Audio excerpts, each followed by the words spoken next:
Hello, everyone, and welcome to the Loudmouth Podcast with me, your host, Luke Brown, and my lovely co-hosts, Ryan Perry and Alfie Akers. Hello. If you're listening to us on Spotify or any of the other likes of streaming software, then you probably can't see us right now, but Ryan is grinning. Really maniacally. Am I really? No, I mean, he's not really. I'm lying. Tell a lie. You'll have to watch the visual one to find that. Oh yeah, exactly. A little plug through our audio format. Also, shout out to the Instagram. Check that out. Up on screen now. That's up now. Luke, do you know the handle for the audio listeners? It'll be in the description. It'll be in the description. _Loudmouth Podcast. Is that it? Instagram handle. That is it. Yeah. Still hasn't changed yet. I think you might have to retry that. Maybe try and want to change it. I might have to do that again. I think I probably will. But today we are going to go straight into a Biccy chat. Biccy chat. We're carrying on the Biccy chat. Second week in a row we're going to pull that pun. Basically, I didn't have any biscuits, so I just thought, fuck it, we'll just extend it. Well, I've got a Biccy that is quite close to home for us. Me and Luke specifically, although Alfie I suppose has a little bit of a connection to it, that being the pickup bar. The pickup bar. What's a pickup? The pickup bar has a significant history of it being sort of a test run for Farmer John's Bigger Problems, where me and Luke voiced the characters of John and Pip. I don't think it was, though. I think it was just us fucking around. Okay, yeah, it was just us fucking around, but I tried to make it sound like it had a purpose. Right? And it did, because it got us to this day here where I can eat a pickup bar on the what you should have done, Ryan? You should have said that was the start of Luke and Ryan's brand deal. Yeah. One day. I mean, pick up if you're watching this. We are employable. We do genuinely love pickup bars, so please, please, please, please give us a brand deal pickup. They're a bloody good biscuit, I have to say. They are really good. I can't think of the last time I had a pickup bar. What? Not normally in the house. What? No pickup bar? No, I've never. There's those cheaper biscuits, aren't they? Which are like the bigger circles with like the wafers. Oh, is that Kit? The ones you like? Yeah, I like them. Yeah. Kit. That sounds like a roundie. They're nice. No, they're in Rajas. They're quite nice. They're similar type thing. It's like two rich tea biscuits with like a chocolate filling in. Very nice. Big fan. Have you boys ever had those Tim Tams? I know they're an Aussie thing, but like I'm seeing them a lot at the moment for some reason. They keep coming up in whatever social media I'm on. It's just Tim Tams. What is a Tim Tam? It's like advertising. It's like an Australian thing. I think it's basically an Australian penguin biscuit. Have you had a Tim Tam? Right. You had your Tim Tam today, mate?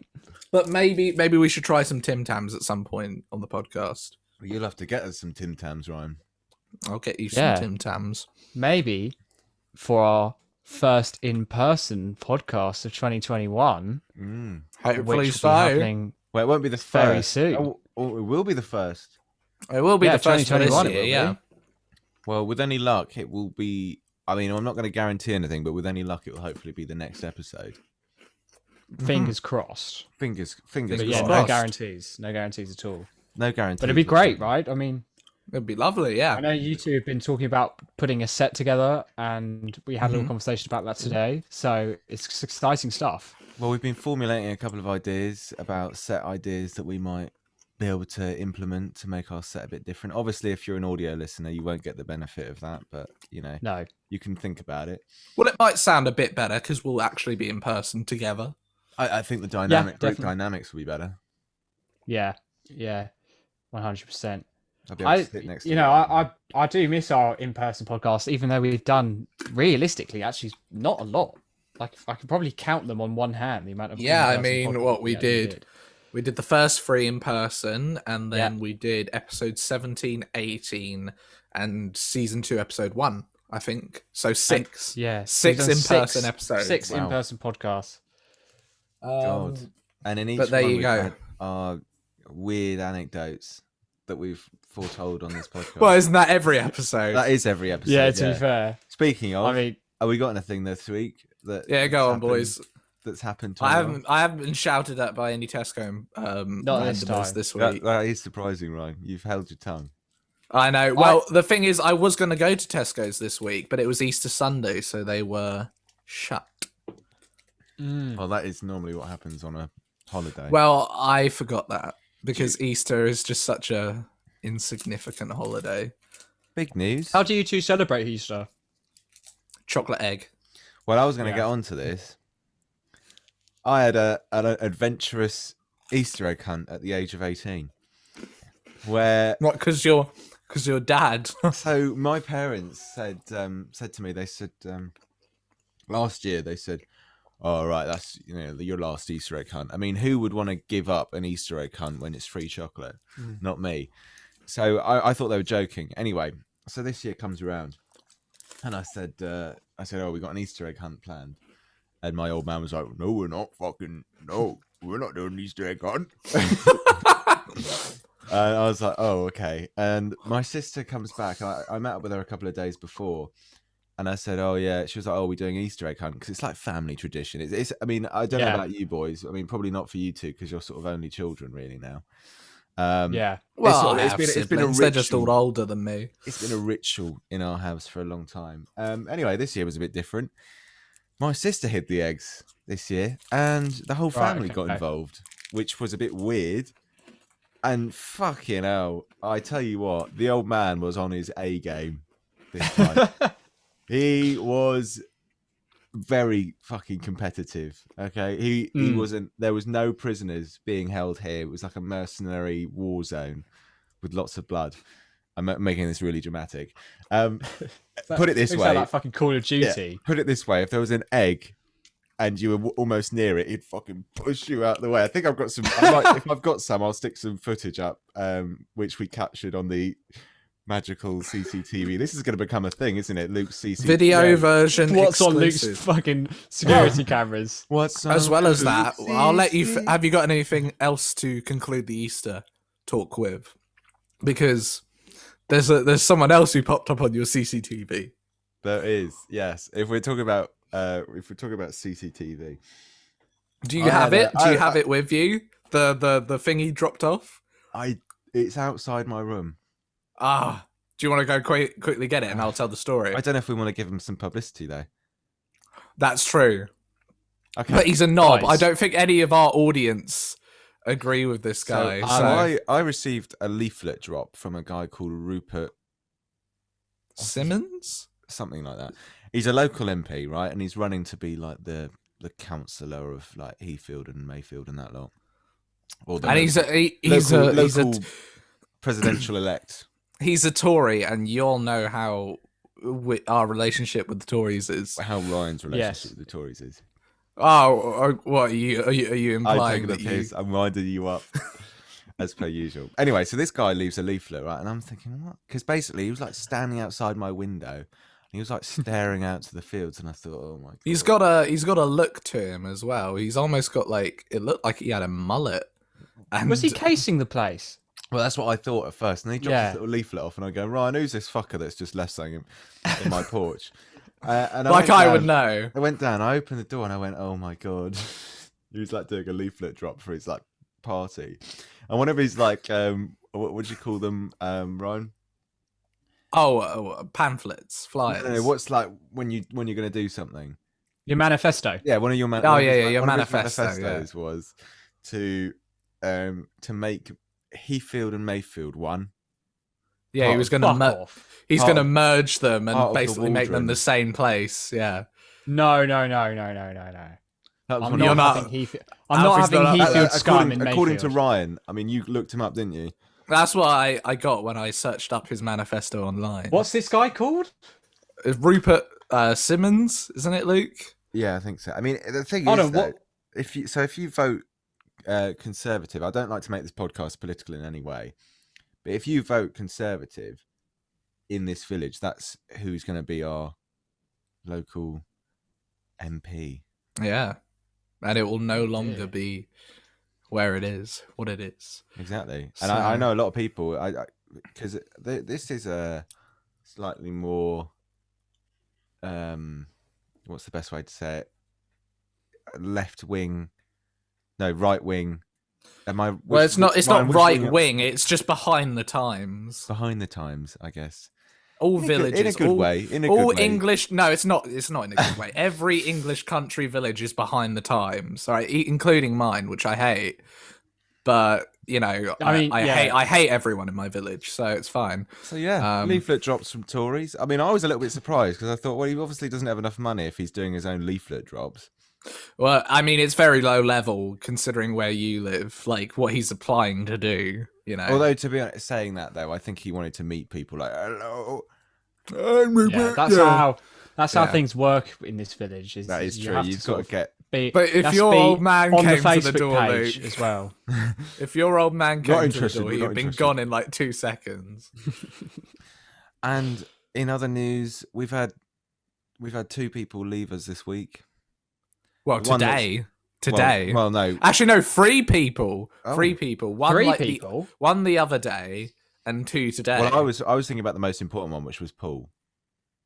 Yeah, that's a sad one. That's really sad. Paul Ritter of If you're a Friday big Night fan of Dinner Friday and Night Chernobyl. Yeah. We love Paul, obviously, for Friday Night Dinner. Shit on it. Very sad death. I think I saw him in the version of the Curious Incident of the Dog in the Nighttime that I saw. He played the dad in that as well. He's good at playing dads. He's very good at that.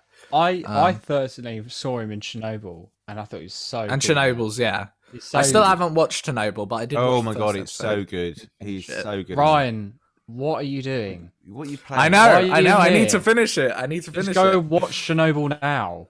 Just Yes. come back. It's more important. It's so good. As soon as you gave me your Now TV, Ryan, I watched Chernobyl.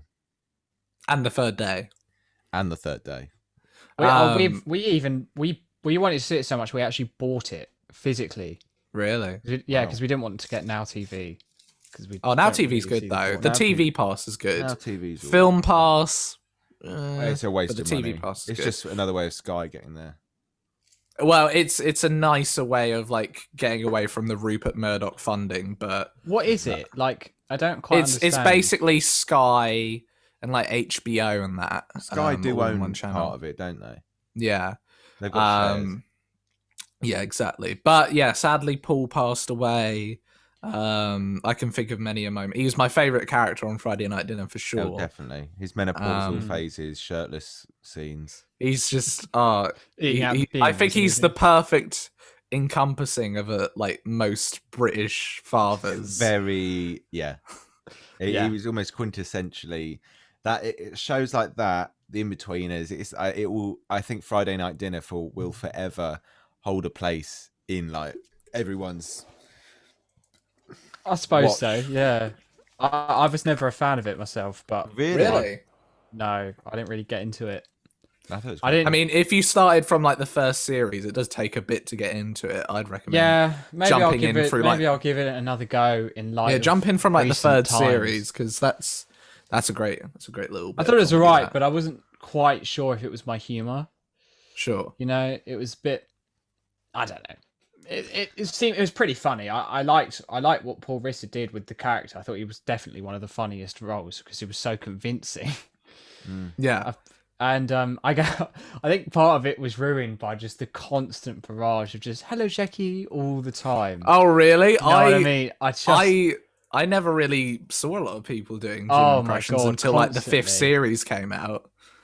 Yeah, well, that's when it sort of set up was this whole. I mean, I don't want to sound like a hipster or anything like that. Like, this is so over trending. Do you know what I mean?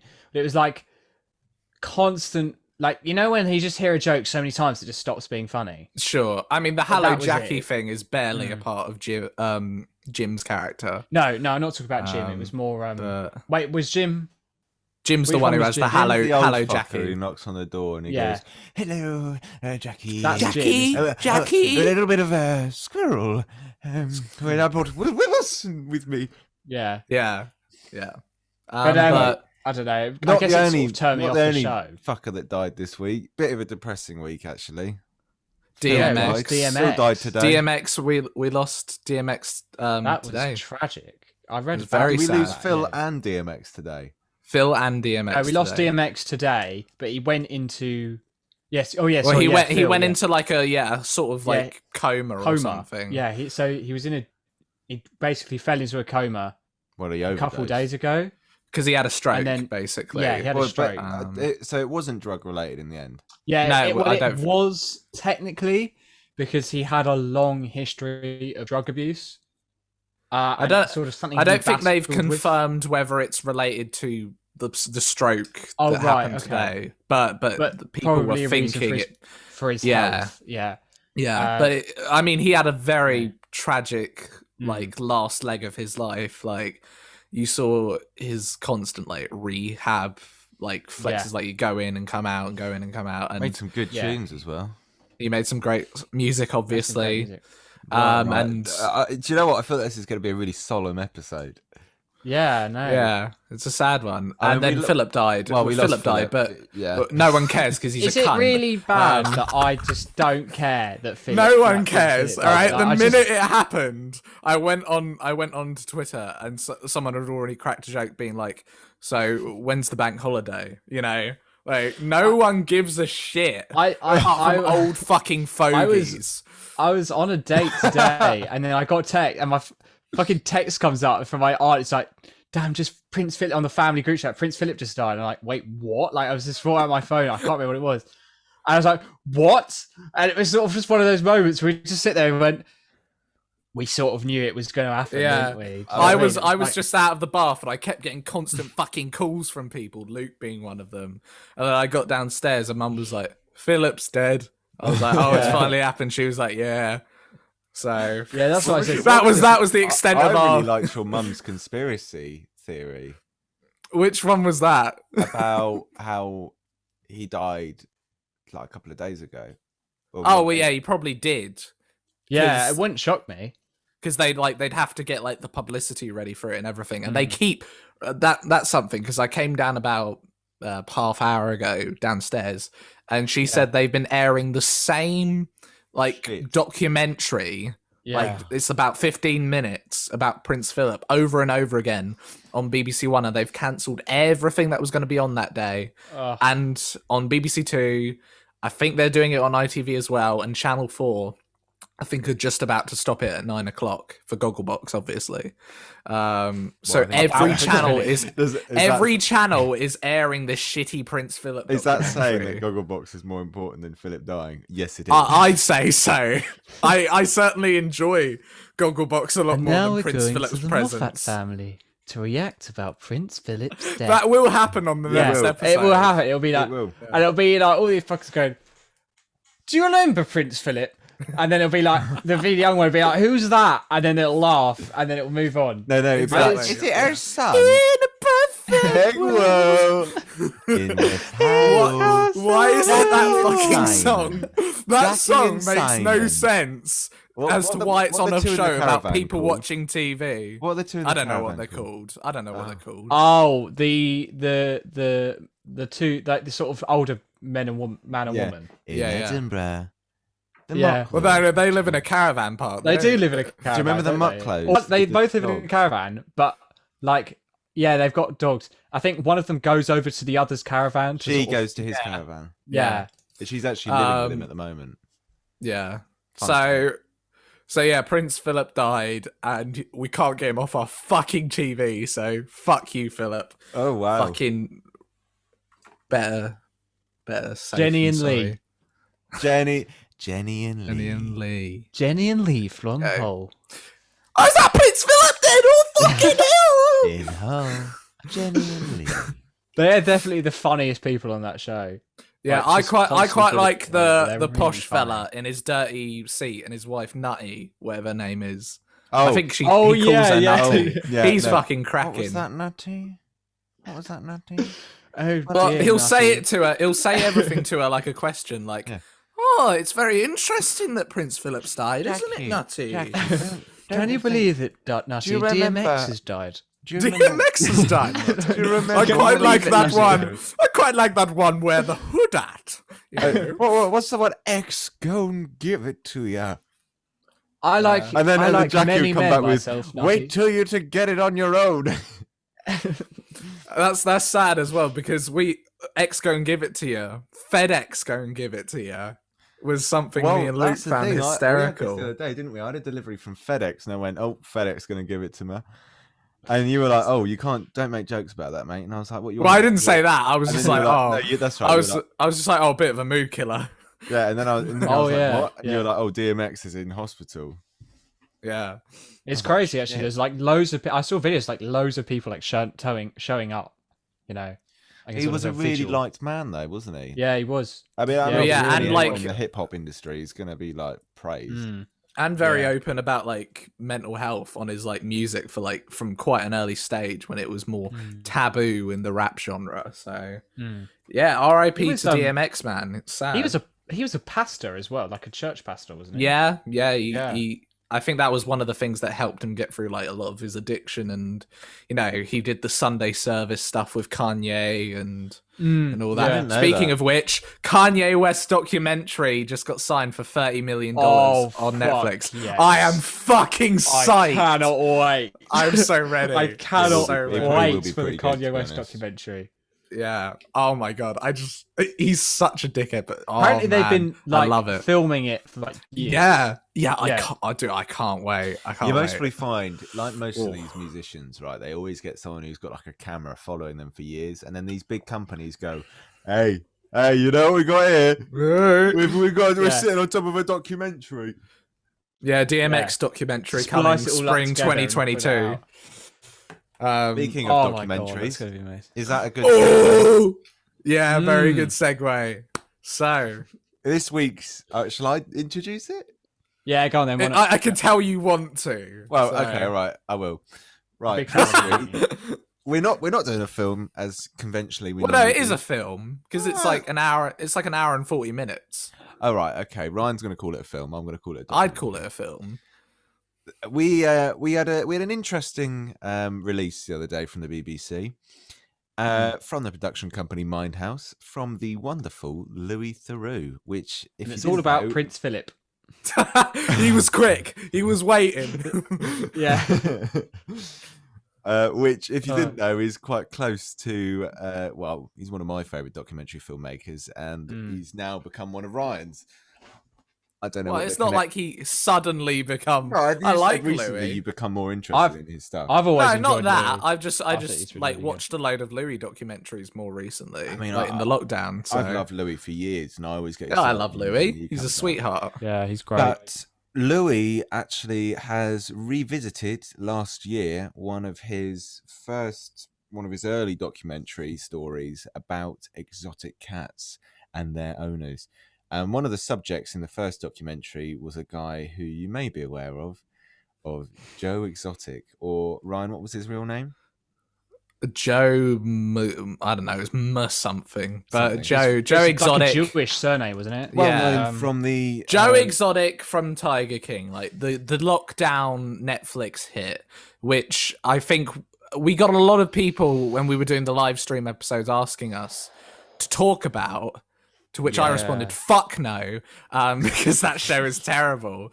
Couldn't get through like 30 minutes of the first episode. The first 15 minutes. I turned fucking off bad. After this. Well, I watched the first two episodes and I turned it off. Never turned it back on. I remember it being awful. It was just so over hyped. Yeah, and also when you have a show where everyone is a dickhead, you have no voice of reason, and that's where Louis comes in and makes the whole thing a lot more tolerable. So essentially Louis dives into the whole Joe Exotic fiasco whilst also quickly because we haven't mentioned it, we are talking about Shooting Joe Exotic by Louis Theroux. Yeah. But yeah, Louis goes into the success of the show and the story behind it, and also his experience with meeting Joe, the sort of strange restrictions that have been put in place since the show aired, his interactions with Carol.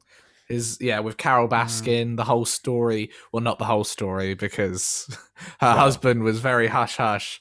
But Yeah. and also the underlying seediness of the show itself.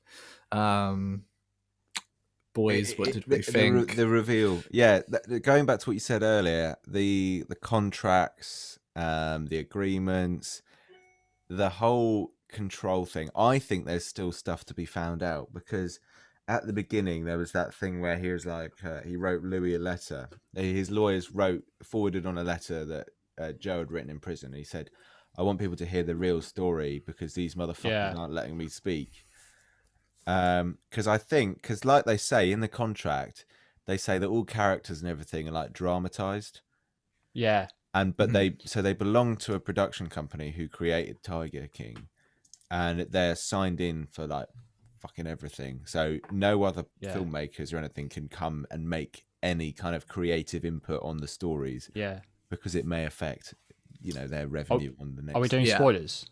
Yeah, no, we well, I suppose it's real life. It was crazy because it got to the point where I can't remember who it was. I think it was like his ex-boyfriend or something, Joe. Well, he had a few. A few. I know who you mean. There was literally someone who came into the lawyer's office and they couldn't film him, and they had to distort his voice and likeness. And it was really no, you mean bizarre. Jeff, yeah. I can't remember who that was. That was the guy who took over after Tiger. Who took over the park, so Carol wouldn't get it because he didn't pay the $1 million infringement charge. Yeah. Well, for those who don't really know the outline of how the events went, basically, you got Joe Exotic, who run a ramshackled tiger park, which was very unsafe. He would jump in the cages. He'd let fucking infants pet like tiger cubs. Yeah. And basically there's this woman called Carol Baskin who is a tiger rights activist and campaigns for them not to be bred, which is what Joe was also doing. And it was the Joe wanted to Joe had a fiasco. Greater Winewood Exotic Animal Park. That's what it's called, yeah. So Joe and Carol had a feud between each other, more Joe towards Carol, and he'd make death threats on a live stream show that he did.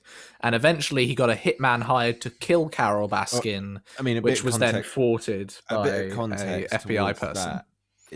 So Carol Baskin runs Big Cat Rescue, and she was basically, Joe came on her radar in about 2004. And she basically didn't agree with what he was doing, and what he is doing was fucking awful. Tiger King doesn't even scratch the surface on the awful shit he was doing. And so she started emailing, writing letters. So he used to have a thing where he'd go doing malls. So he'd go to malls in the States with like baby animals, like tigers, lions, bears, wolves, you name it, for people to have photos with. And she was emailing them and saying this guy's like abusing them, all this shit, which wasn't far wrong. You look back at this, is the main sort of, I think, pinnacle point of this new documentary is Louis looks back and reflects, which he's been doing a lot recently. He did it with Savile, and he looks back, and I think he almost says like, I was quite naive to sort of trust these people, and especially with this one, he was like, God, how did I not see some of the signs, like what he was saying? Like when he interviewed the woman on one of the mall tours, he was like, do the tigers enjoy being in the cages? And she's like, they love it. They have a great day. And then and then then she goes, oh, actually, I don't really want to talk about it. So they're clearly not. She knows they're not happy. And it's go on. They cut to the cages. It's like all these animals, like the bears, and I don't know if it was in the new one or the old one, which I also watched. But they're sort of pacing backwards and forwards. Oh, it was not happy. Like they were trying to get at, like, there's these small bear cubs. They belong. They're bred for roaming the wildlife, the wilderness. The North American wilderness. So like they're basically put in these tiny cages and they're just walking backwards and forwards. It doesn't take an expert to see that these animals were not happy. Yeah, definitely. Yeah, and it's interesting how this documentary reframes the Carol Baskin narrative in contrast with how it was portrayed in Tiger King. Yeah. They go into how one of the reasons why, you know, Tiger King seemed so nasty towards Carol Baskin is because there was some inherent misogyny in the show, which kind of makes sense because it's a very male dominated show, and I suppose that's also because of the industry that it's set in, like fucking like down under America morons like love tigers. They'll get fucking tattooed on their arms and go to the bar and drink a couple brewskis. But it's nice to get that sent out, like that message on a large scale, because people will be coming to this being like, oh wow, new Tiger King thing, and then they'll realize, oh okay, I probably shouldn't have been supporting that show. And sorry, go on. Well, it's just, for me, I don't know. I feel that Louis Theroux is such a more tasteful and trustworthy, honest filmmaker, and of course, his style is he lets them speak for themselves, and he actually doesn't say, or you know, he asks these questions, but he doesn't. The editing and the way it's shot, they tell you everything that there is. He's simply he's the voice of reason. Well, this is the thing. I mentioned this in my review on Letterboxd. I said the thing with Louis is he doesn't ram an opinion down your throat. He presents the opinions and he leaves it to you to make your own mind up. I mean, that is so much better than the way Tiger King did it. It was like, Carol's a fucking bitch. She can go rot in a fucking hole. Yeah. You know, and fuck her. Well, and it also questions the efficacies of how Joe is obviously presented in that show, because you see the pardon campaign which was going on, because obviously we had the presidential election last year, and when Donald Trump obviously lost, he's allowed to make, I think, like 4 or 5 pardons or something, and he chose like a load of fucking rappers for some reason, but he did not choose Joe Exotic, and there's this great shot of them standing outside the jail where Joe is incarcerated with a big fucking bus with his name on. Big limo. It was a limo. It was a limo. It was a limousine. Yeah. Yeah, and a big fucking banner being like, "Welcome home, Joe." He just didn't do it. So that's something. He wasn't. The thing was, though, is he wasn't actually pissed at Donald Trump. Like, he wasn't pissed at him. Like, he was like, "Oh, better luck next time," kind of situation. Yeah, exactly. And I think we really did get a better idea of the Carol Baskin story. Like, I don't know. I mean, there's still a lot up in the air. Yeah, there's still a lot. I'm not going to, because people can lie through their fucking teeth, and I don't think she's even ethical herself. Like, she still keeps cats in captivity. I know she's that's like the main hypocrisy with what she does. Yeah, but, you know, about her husband Don's death, I don't know whether she did kill him or not. It from the story that she's laid out, it seemed that it was the case that he did die in a sort of ultralight. But I think was it Harold? What's his name? Harold. Harold. Yeah. Harold was like so fucking defensive. He was like, I thought, you know, is there something else you want to do? Because I thought we weren't going to talk about this. Yeah, he's like, I think I'm done here. We're done here.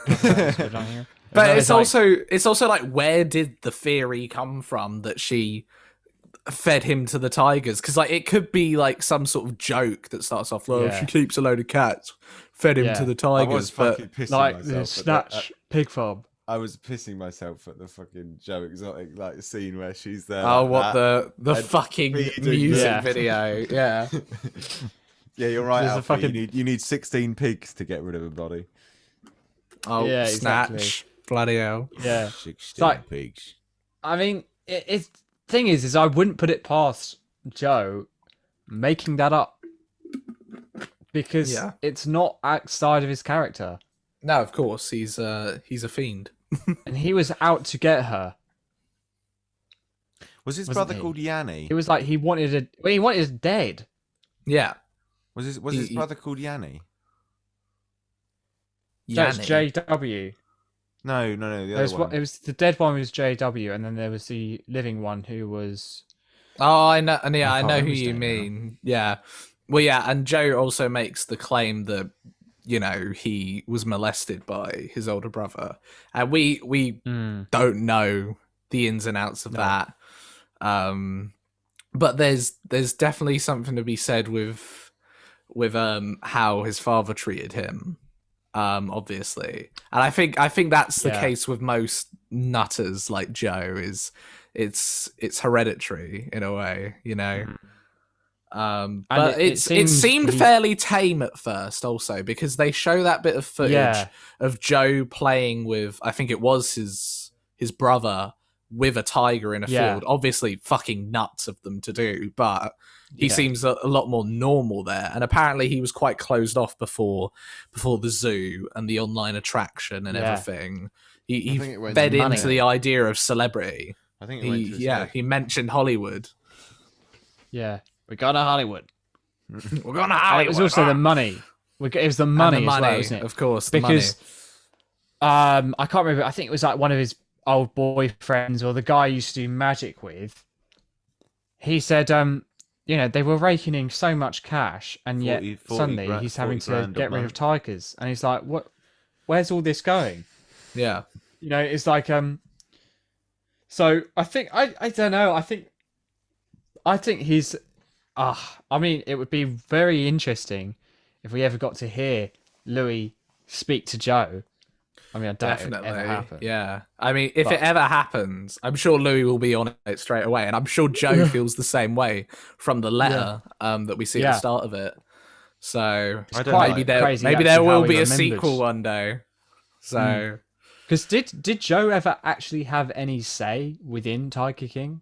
I think it was ripped from him when he signed that contract. Yeah, I don't think he did at all, man. I mean, not to humanize Joe in any way, because he is an asshole, but like it was completely taken from him, and like, but even though it was very strange, because it did seem like a puff piece for Joe at points with Tiger King, like they're trying to big him up, They did though. Yeah, that was what happened. They did big him up, and he was like, everyone's like, oh, he's amazing. Yeah, when actually he was a fucking dickhead, and he he's a dickhead. Yeah, he shot 9 tigers to make way for a zoo to board their animals there. Yeah, and then there's that horrible horse. Yeah, the horse clip, which he fucking released on. His fucking hell. YouTube 10 years ago was a different place. It was very different. His ethics aren't. This is the thing. They didn't show that in Tiger King. No, and didn't hear about the euthanization. Yeah. Oh god, yeah. I mean, the other thing as well was and like he says this in the first one as well. They bring back the footage, and it just says that if I couldn't pay for the tigers, I'd just euthanize every single animal here. Do you know what I mean? Like it's fucking mad. He treasures so-called treasures life animals, but is very willing to get rid of it at his beck and call. Kind of just makes you question his ethics. He's a narcissist. Yeah, totally. And I haven't seen Tiger King, but so I can't really say. But it seems to me that they've glossed over that detail. Yeah, and they're saying they're going to do like a second series now. I remember there were being reports they were going to do a 7th special episode or something, but like with these reports, they are planning on milking it as much as possible. But with the thing with shows like Tiger King is they're based off of like hype trains built around them, and I don't think Tiger King can keep that up for a second season, because what more is there to tell at the moment, but obviously I suppose we might be living through the second season right now. Well, JW Tiger Park was smashed to shit. It was, and it's got all the nasty messages to Carol sprayed all over it and stuff. It got handed over. Weirdly ironic, isn't it? How Carol got handed over to her and the Harold. park. Yeah. I wonder if he even knows. Did they say he knows about that in the? Yeah, I think he does. Yeah. His law team would tell him. It's quite. You go. It was like a weird reflection, wasn't it? Yeah. Yeah. But also, I mean, just from that one mistake. Yeah. Oh no, yeah, definitely. Yeah, it was a great film. But yeah, props it's to funny Louis, how, like, because that one he hasn't done mistake- anything for a while. I think we looked it up after Luke, and the last thing he did was the Altered States series. Yeah, which was 2018, but it wasn't that. Yeah. Was it? It was. There was another couple that came out, but the main one of his big series was Alternate States. I don't think I've seen that one. Well, because Louis left the BBC about 2 years ago, and he started his own company called Mindhouse, where they make independent documentaries, and they've got a 2-year contract with the BBC, so they can have first dibs on anything they make. And okay. Of course, I think that contract's probably going to extend, but it was definitely after this. It was Louis's way of yeah. I think being a bit more free, Putting and making a bit more money before he retired. Yeah. This is definitely going to be on Gogglebox next week, or maybe this week's one. I should think so. I hope so. And oh my god! Do you see that Joe Exotic? What he's doing? Yeah, I really hope people watch this documentary. Yeah, I really hope people do, because it's a fascinating film, and and a good alternative to those who were turned off by Tiger King, like I was, and I guess all three of us were. You know. What are our ratings? What are our ratings? Go on, Alfie. You're going to say 4 star something. at least for me. 4 star? Yeah, I'm agreeing. 4 star. Very good. I gave it 5 purely just because I've got a bit of Louis bias. Louis bias. Yeah. I mean, the whole extra star for Louis is deserved. Yeah, you know, he's a sweetheart. For me, it's always a 5 from Lou, because he just knows how to hit all the right notes when it comes down to a good doc, and you can't beat. What would you say are your guys' favourite Louis films? World's Most Hated Family in America, Don't Take My Baby, that is classic. Let Me Die. I mean, I know it's not. I love Savile obviously as well, but I don't know if I could say I loved the Savile movie, but it was definitely a big release.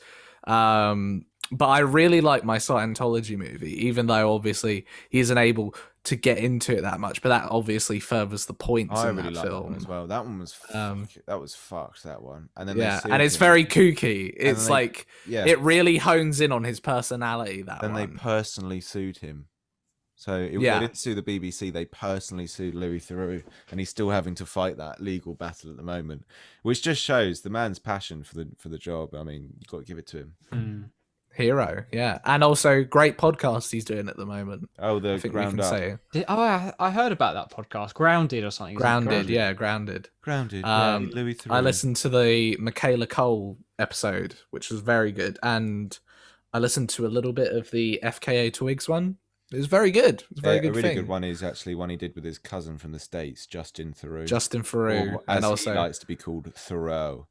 Theroux. Who's an American filmmaker. Yeah, and he talks a little bit about blood. He talks about one of our favorites, Mr. Lynch.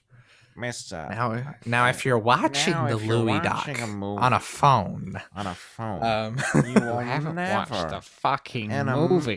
You've never watched Tiger King. You'll never in a trillion years experience a movie. You'll think you've experienced it. He's doing the whole bit. We can't stop him. You'll be cheated.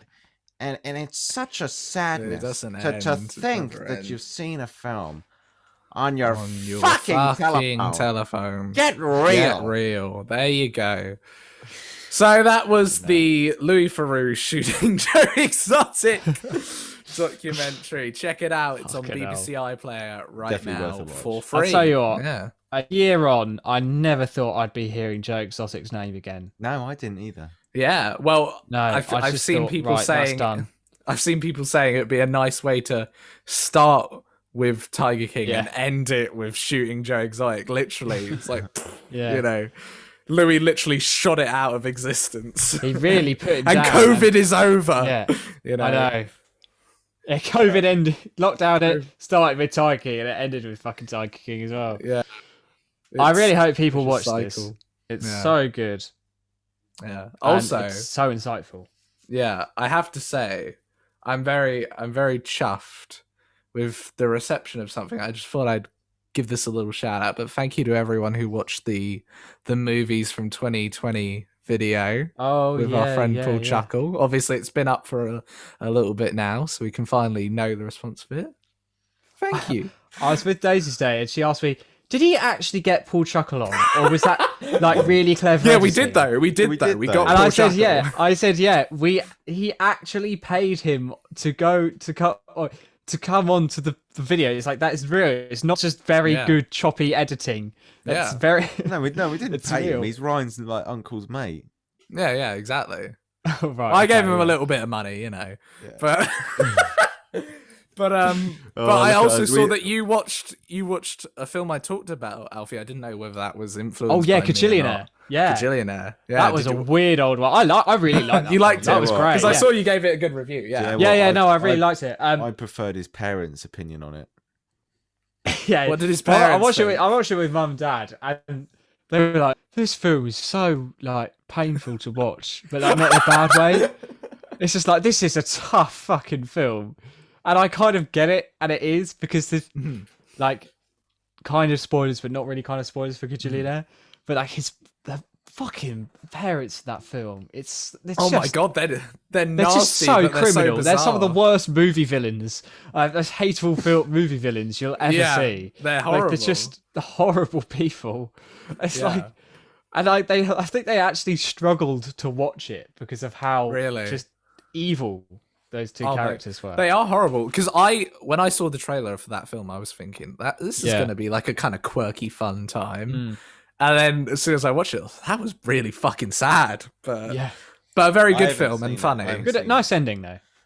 Nice ending, yeah. Yeah. You should give it a watch, Luke. Well, I watched The Pianist the other day. Yeah. From your recommendation, I went through my Letterboxd watch list and I saw The Pianist in there. I was like, oh, I'll have to watch that, and I did, and it was really good. Yeah, despite it being Polanski, obviously, but it's a very good film nonetheless. The Pianist, yeah. You would like. Which one's that one? Adrian Brody. It's about the World War II. Oh, yeah. Jewish device, and this musician gets caught up in the midst of it all. Yeah, I haven't really done like. I know it sounds morbid, but like I haven't done like that kind of era of film yet, because there's a few. There's like Schindler's List. That's definitely Pianist. worth a watch. I haven't done those two yet, but I really want to, because they look very good. Definitely worth a watch. The only one I have seen related around that particular subject was here we go, Saving Private Private Ryan. Well, I have seen Saving Private Ryan, but it wasn't really focused. Oh yeah, I suppose it. No, it wasn't really. No, it was fucking Americanized. It was like, oh my god, guys, Woody! Oh. Woody! What, because Tom Hanks? Buzz? Because Tom Hanks. Oh, of course, yeah. Yeah. Well, also, Luke, I think you watched it after last time's episode. You watched Sound of Metal as well. I did. And that comes out like this weekend on Amazon Prime. So yeah, I watched it legally. You watched it legally, obviously. You watched it legally. I got an early pre-release. Yeah. Okay. Yeah. It was really good. You are legally allowed to say you watched it through a VPN, though. You know, you can say that you watched it through a VPN. Yeah, exactly. Okay, it's legal. That is one of my like. It's worth a watch, Alfie. You need to watch it. Yeah, and you will instantly be. I read the synopsis. Yeah, you'll instantly be clinging onto every sound moment of your life. So Alfie is already already hyper anal about his hearing, right? And it's only after I watched this film I started to get like paranoid about my hearing 24/7, right? I've got a fat subwoofer in my car, right, which is like, like it's bassy as fuck. Anyway, I turn it down now because I get scared shitless that I won't be able to hear anything. Like that film really installed like this like anxiety about my hearing, and I don't know what it was, but it was just like the fact that I thought, oh my god, I would not be able to live with that. That kind of god, yeah, that's awful. We won't say too much, but complete like low pass of all. You just sort of get the bass, don't you, when you're deaf? Yeah, and you just got to get the sort of sub bass thing. Yeah. It's so terrifying. It's honestly one of the biggest fears. It did its job. It certainly did its job. Yeah. If you listen to it, maybe people will. Maybe people understand. Yeah. Because I see a lot of people, they'll wear like in-ears, like really loud volumes, and especially when they're sleeping as well, and that's like really not good for you. Definitely. I did some research. Oh my god, yeah, so bad. For that you. one party we had in August, Jack slept with music playing all night long. He went from "Would I Lie to You" to then blasting Travis Scott so loud through his earphones that it woke me up. Yeah, but to be honest, I think the thing is, right, is you when you're younger, and even recently, I mean, yes, I will still push it sometimes, but like I actually get scared now about my hearing. I'm like, shit. Like, I will turn it down. Like, it doesn't mean I'm boring because I'll still crank it when the time's right. But it just means that my exposure to like loud music normally is like come down. Yeah, in the day to day. We've all been to concerts, and we'll all still go to concerts and enjoy the concerts. But it's about regulate. It's like drinking and everything else. It's like regulating it and not doing it too often, because that's the repeated kind of loud exposure to noises. That's what really does the damage. Well, speaking of also, you can fucking go to a concert and listen to loud music, but when you're performing, definitely fucking wear earplugs. Yeah, speaking of also concerts, musicians, I mean, we are also set to go to see Gorillaz in London in August. Fingers crossed, hopefully. Fingers crossed. Don't fuck us up, COVID.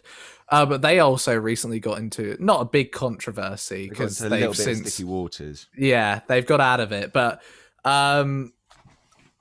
you boys aware of NFTs?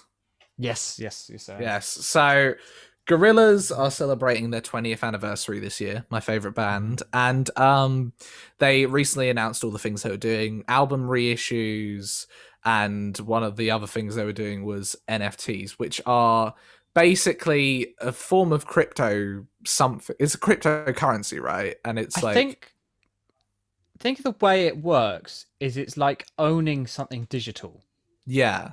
They're all like GIFs. Yeah. I was listening to a podcast, and it was a music orientated one. Mm-hmm.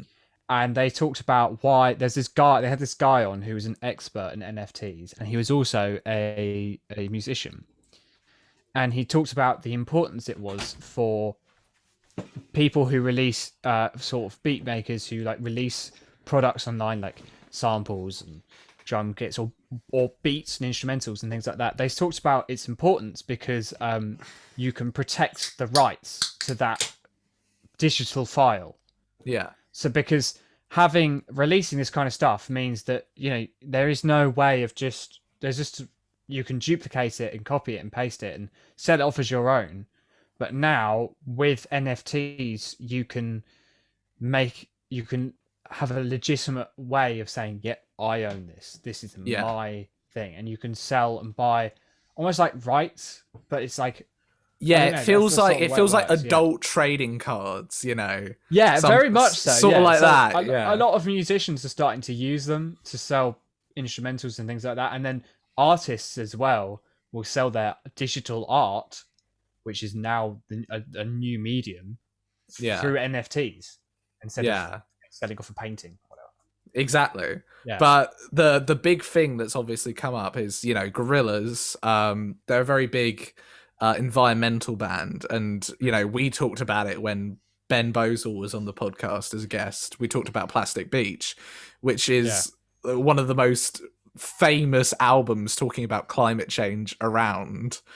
And it recently came out in a study that NFTs, each NFT produces the amount of power usage that one house generates in a year, ultimately being fucking terrible for the climate. And so obviously Gorillaz have caught flack for this. They've stopped it since, but artists have kept going, such as The Weeknd, who sold one for over like $2 million, and I'm trying to wonder MIA, because she announced one last night, and I saw it. I was like, oh, new MIA album, and I went on it. I was like, oh my fucking god, really? Is it like a cryptocurrency? Do they have to mine it? Do they have to mine it? Sort of. I think there's there's whole servers dedicated to them and shit. I know that it's like the New York Stock Exchange, right? Yeah. What they do is because it's all online, what they'll do to stop people from stop traders from basically buying stocks too quick because they've got a quicker internet connection than others. So you can buy like a property literally right next to the stock exchange, and you've got like you can sometimes get a direct feed into their building. Yeah. Right? So what they do now is they've got like 2 kilometers of fiber cable, right, in a spool, and they'll run everyone through the same fiber connection. Yeah. So that it slows it down, but it uses up so much energy having to like manage all this stuff, these extra like servers and stuff to occupy this. I mean, it's just that it's such a wasteful thing. Yeah, and the first big crash for NFTs did happen the other day, so it feels like they're finally starting to.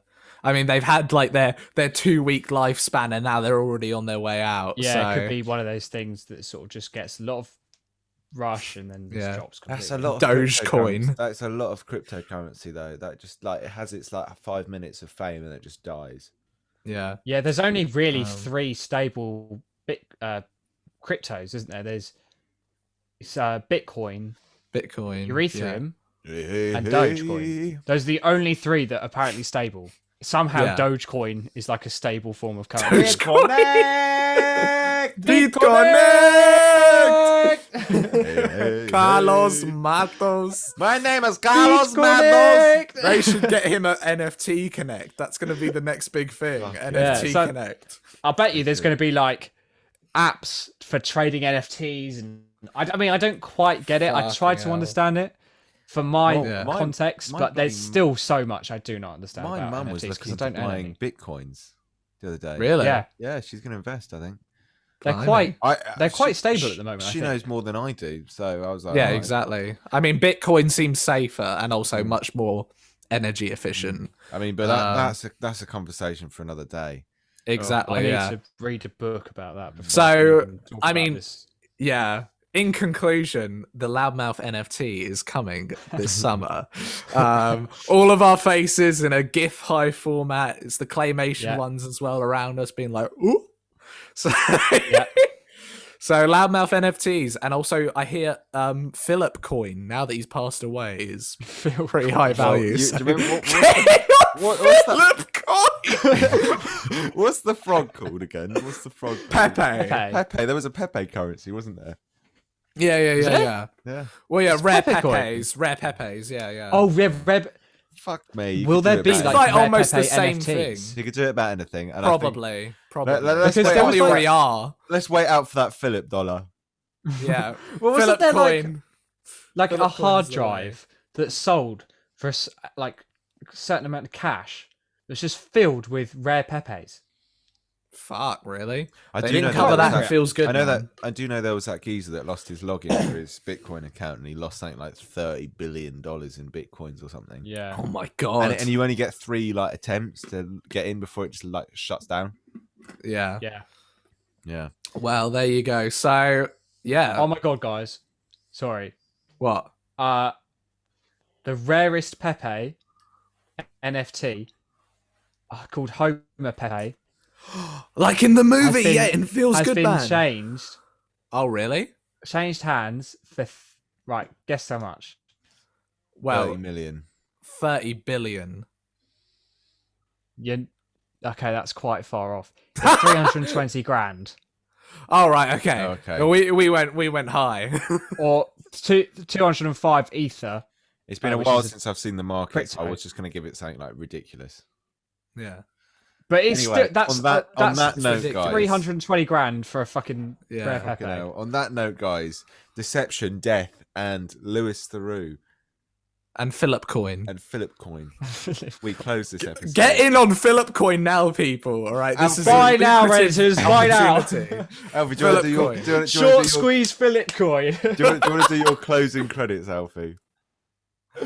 Sorry? Do you want to do your closing, your social link? Oh yeah, Alfie Akers on Spotify, and on YouTube. Ryanpstudios on Twitter, Letterboxd, and YouTube, and you can also find me at philipcoin.co.uk. We're going to the Bitcoin to the moon, guys. Let's do this. My details are down below. That's his new catchphrase, isn't it? Everybody. Have a great day.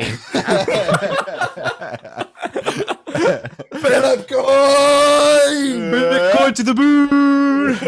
Fucking Nora. Right, how do I end this?